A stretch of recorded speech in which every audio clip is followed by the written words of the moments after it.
पे ब्रेन के अंदर पानी जो है वो भर जाता है। 6 मंथ का हुआ तो सीजर्स इसको हमें दिखने लगे, सीजर्स ज्यादा है। एलोपैथी में बस यही था, हाइड्रोसेफलस इसको डायग्नोज हुआ था। जैसे मैंने सर्च करती रही नेट पे, जो मुझे मैम का दिखा तो हमने कहा नहीं चलो देख के करके देखते हैं, अगर थोड़ा इम्प्रूवमेंट हो रही है तो कुछ होगा।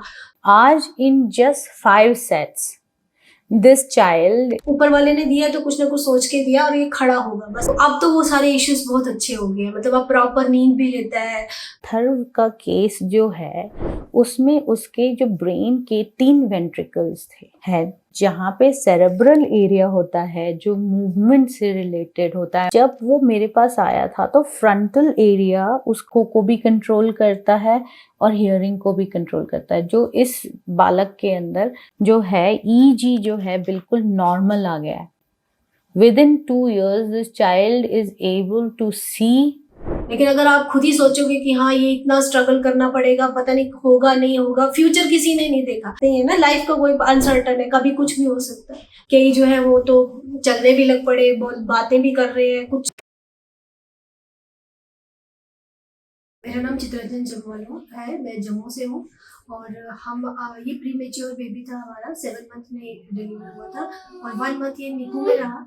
उसके बाद जब निकू में रहा था ये रोया नहीं था पहले, तो डॉक्टर ने हमें कहा था कुछ ना कुछ इसको प्रॉब्लम है, इश्यू है इसमें। उसके बाद फिर इसको डायग्नोज हुआ हाइड्रोसेफलस। तो उसके बाद वहाँ पे जब 6 मंथ का हुआ तो सीजर्स इसको हमें दिखने लगे, सीजर्स ज्यादा है। फिर हमने वहाँ लोकल डॉक्टर को दिखाया, फिर हम पीजीआई में गए। एलोपैथी में बस यही था, हाइड्रोसेफलस इसको डायग्नोज हुआ था। तो उसके बाद फिर उनमें उन्होंने बोला था कि 2 इयर्स तक हमने देखना है, हेड साइज बढ़ता है उसमें। अब ज्यादा अगर हेड साइज बढ़ गया तो फिर सर्जरी होती है, शंट डलता है, वो चीजें उन्होंने की थी। लेकिन जब हम पीजीआई में गए तो उन्होंने कहा इसको शंट की कोई जरूरत नहीं है क्योंकि हेड साइज उतना नहीं है, बट हाँ स्टिल 2 इयर्स तक बच्चे का हेड साइज बड़ा होता है तो तब तक हमें देखना है। लेकिन एज सच अभी तो अब ये 2.5 साल से ऊपर हो गया है, वैसा कोई इशू नहीं है, ठीक इसका हेड साइज उतना नहीं है। लेकिन जो अंदर अब वो जो इंजरी हुई है इसको उस टाइम पे, तो वो कितनी क्या है वो तो अब मैम को ही पता है, कितना कैसे ट्रीटमेंट, उस हिसाब से मैम ट्रीटमेंट दे रहे हैं। तो पीजीआई में भी गया, हम सेटिस्फाई नहीं हुए। जैसे मैंने सर्च करती रही नेट पे, जो मुझे मैम का दिखा तो हमने कहा नहीं चलो देख के करके देखते हैं। जब यहाँ आए तो हमें थोड़ी और मोटिवेशन मिलने लगी कि नहीं अगर थोड़ा इम्प्रूवमेंट हो रही है तो कुछ होगा। तो मैं बोलूंगी कि हमने उस हिसाब से कभी सोचा ही नहीं कि बच्चा हम पे बर्डन है या कुछ है, पता नहीं क्या होगा क्या है। हम यही पॉजिटिव वाइब्स देते हैं कि ठीक होगा, कुछ नहीं करे, ऊपर वाले ने दिया तो कुछ ना कुछ सोच के दिया और ये खड़ा होगा बस। कॉन्स्टिपेशन ज्यादा थी, रोता ज्यादा था, नींद नहीं लेता था, तो अब तो वो सारे इश्यूज बहुत अच्छे हो गए, मतलब अब प्रॉपर नींद भी लेता है, सीजर्स बहुत कम हो गए, इसका ईईजी रिपोर्ट भी अच्छी आ रही है, मतलब लास्ट 2-3 टाइम से, मतलब 6th विजिट है हमारा, मुझे लगता है 3rd विजिट से ही हमारी ईईजी रिपोर्ट अच्छी आ रही है इसकी। शुरू से ही मैं मतलब मेंटली प्रिपेयर थी और पॉजिटिव थी कि बस जो करना है अपने से। हाँ ये है कि लगता है कि नहीं यहाँ तक पहुंचा, ये खड़ा होगा, अच्छा ही पॉजिटिव वाइब्स ही रहती है। Hi, this is Dr. Nishi from the Amritam. So we are talking about case of Atharva कोटच जो हमारे पास आ रहे हैं जम्मू से, and the child is now 2 years and 8 months. But जब उन्होंने हमारे साथ शुरू किया था, they started in February 2024 और अभी उन्होंने कंटिन्यू किया है। Now we need to understand कि अथर्व का केस जो है उसमें उसके जो ब्रेन के 3 वेंट्रिकल्स थे है, वो तीनों 3 वेंट्रिकल्स जो है वो डायलेटेड थे। डायलेशन का मतलब होता है कि छोटा होता जाना, ठीक है। और दूसरी चीज हाइड्रोसेफिलस भी था एट द सेम टाइम। हाइड्रोसेफिलस का मतलब ये होता है कि जहाँ पे ब्रेन के अंदर पानी जो है वो भर जाता है, तो वो जो वॉल्यूम पानी का बढ़ता है उसकी वजह से क्या होता है कि ब्रेन के जो दूसरे पार्ट्स होते हैं वो डायलेट होते जाते हैं, छोटे होते जाते हैं, क्योंकि उनको वहाँ पे एरिया मिलता नहीं है ग्रो होने का, ठीक है। So that's what was there in the MRI of the brain जब हम लोगों ने उनका पहला केस लिया था। दूसरी चीज सबसे इम्पोर्टेंट थी कि जब वो आए थे तो उसको झटके बहुत आते थे और उसकी जो रिपोर्ट्स हमने करवाई थी फर्स्ट टाइम जब वो आए थे तो इट सेज वेस्ट सिंड्रोम, तो आप समझ सकते हैं कि जहाँ पे सेरेब्रल एरिया होता है, जो मूवमेंट से रिलेटेड होता है, मस्कुलर डेवलपमेंट से होता है, चलने फिरने, गले का पकड़ना, है ना, जितनी भी चीज़ें मसल्स से रिलेटेड होती है वो बहुत ही ज़्यादा स्लो चेंजेस आते हैं, क्योंकि वो एरिया जो है वो डेवलप्ड ही नहीं हुआ था। और दूसरी चीज़ ये होती है कि जब वो मेरे पास आया था तो फ्रंटल एरिया उसका पूरा ऐसे बाहर था। सो जैसे जैसे ये ट्रीटमेंट करते गए हैं वैसे वैसे उसका ये हाइड्रोसिफिलिस वाला पार्ट जो है वो कम होता गया, ठीक है, जिसकी वजह से उसके जो डायलेटेड एरियाज थे वेंट्रिकल्स वो भी ग्रोथ हुआ है, क्योंकि वहाँ पे स्पेस क्रिएट की गई।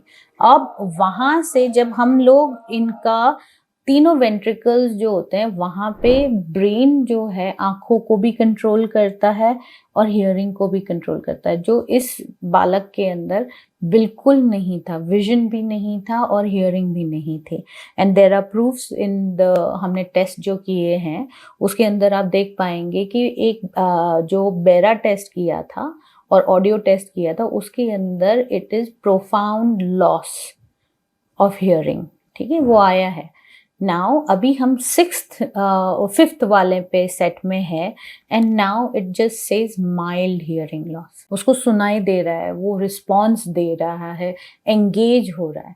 दूसरी आंखें थी जहाँ पे आंखें बिल्कुल बंद थी, उसकी कोई भी मूवमेंट नहीं थी, कुछ भी नहीं था, ठीक है। एंड साथ साथ में उसको जर्क्स भी आते थे, सीजर्स आते थे, ठीक है, West syndrome. So almost 20 to 30 seizures in like 5 minutes आते थे। आज in just 5 sets this child is living a normal life. और आज मैं ये आपको बहुत ही गर्व से बताना चाहती हूँ कि इस बच्चे का जो है ईजी जो है बिल्कुल नॉर्मल आ गया है from West syndrome. Within 2 years, this child is able to see, he's able to hear, he's able to eat, he's able to stand, his muscles are active, गले का थोड़ा थोड़ा संभलना आ गया है, बैक को संभाल रहा है, चीज़ों को रिस्पॉन्स दे रहा है, दूसरे बच्चों के साथ एंगेज हो रहा है। जहाँ पे इस बच्चे को ये बोला गया था कि इसकी ज़्यादा जिंदगी नहीं है, और आज वही बच्चा जो है वो थ्राइव कर रहा है। Okay, and that's what we do at the Amritam. This is what we acquire because हमारे पास पेरेंट्स का सपोर्ट होता है। पेरेंट्स के लिए तो मैं एक ही चीज़ बोलती हूँ कि हाँ, मतलब पॉजिटिव रहो, सबसे बड़ी चीज़ तो वही है। मोटिवेशन तो जब आप खुद पॉजिटिव रहोगे, मोटिवेशन लेवल आप में खुद आ जाती है। लेकिन अगर आप खुद ही सोचोगे कि हाँ ये इतना स्ट्रगल करना पड़ेगा, पता नहीं होगा नहीं होगा, फ्यूचर किसी ने नहीं देखा। इधर से ही जो एक ठीक ठाक बच्चा होता है लाइफ में कभी ऐसा कुछ इंसिडेंट्स हो जाए, वो बिल्कुल, अगर उस 10 साल का बच्चे को अगर ये कोई इश्यू हो जाए, एक्सीडेंट हो जाए, कुछ हो जाए, तो उसको तब वो भी तो हम चीज हैंडल करते हैं ना। लाइफ का कोई अनसर्टन है, कभी कुछ भी हो सकता है। तो ये अगर ऊपर से ही वैसा है, जो भी कुछ इश्यू रहा होगा, तो हमें पॉजिटिव रहना है। बस मेन तो यही है, अगर हम जितना पॉजिटिव रहेंगे, एनवायरनमेंट अच्छा देंगे बच्चे को, तो मुझे लगता है वो ऑटोमेटिकली पॉजिटिव वाइब्स आती हैं, तो बच्चा थोड़ा थोड़ा थोड़ा अच्छा इंप्रूवमेंट होती रहती है। हमने भी कब तक रहना है? तो अगर बच्चा उस लेवल तक पहुंच जाए, इंडिपेंडेंटली कुछ कर ले, किसी के ऊपर डिपेंड रह रहे, वो सबसे बड़ी अचीवमेंट है इन बच्चों की। एलोपैथी वाले बोल देते हैं कि नहीं, ये तो बस आप व्हील चेयर ले लो, अब बैठा लो बच्चे को, ये कुछ नहीं कर पाएगा। लेकिन ma'am as a ray of hope है उनके लिए। तो वो एक लगता है कि नहीं, अगर कुछ पॉइंट्स जो है, कईयों में तो हमने खुद देखा, मुझे इतनी 1.5 साल की जर्नी होगी यहाँ पे, कई जो है वो तो चलने भी लग पड़े, बातें भी कर रहे हैं कुछ। मतलब वही चीज मैं बोल रही हूँ कि अपनी सेटिस्फेक्शन तो बंदे को होगी नहीं कि हाँ ये भी करे वो भी करे, लेकिन किसी को ज्यादा टाइम, अब किसी की कितनी इंजरी हुई है वो तो उस पर डिपेंड करता है कि कोई जल्दी करता है, कोई लेट करता है। तो पेशेंस चाहिए, ये जर्नी ऐसी है, इसमें सबसे बड़ा है पेशेंस। बाकी मैम है, मैम अपने फील्ड में बहुत अच्छा कर रहे हैं। हमारे लिए तो हम तो बोलते हैं कि डॉक्टर जो है वो इंसान की जान बचाता है, तो हम ये बच्चे जो है ये मैम के ऊपर हम तो इन्हीं के हवाले किया हुआ है। और यही रीजन है कि हम 6 टाइम, हम सभी बोलते हैं यहाँ पे, आप 6 टाइम आए हो। मैंने बोला कुछ आपको दिखता है चेंज? मैंने कहा चेंज दिखता तभी आए हो, अगर नहीं होता तो फिर हम भी नहीं आते। और मेन है मैम की कोई मेडिसिन नहीं है, मैम का हर चीज नेचुरल है। डाइट है वो भी नेचुरल, उनकी जो चीज़ें हैं उनसे ही बना है। तो उन चीज़ों में तो मैम को तो आपको पता है कितने अवार्ड्स वगैरह भी मिले, कुछ करता है इंसान तभी इतना कुछ होता है। तो हमारे लिए तो मैम वो एक मसीहा की तरह आए हैं, तो हम तो चाहते हैं कि और नेक्स्ट 2-3 विजिट्स में बच्चा खुद चल के आ जाए। So I wish that you do the same for your child. Please leave comments if anything that you don't understand. Like, share, and please subscribe.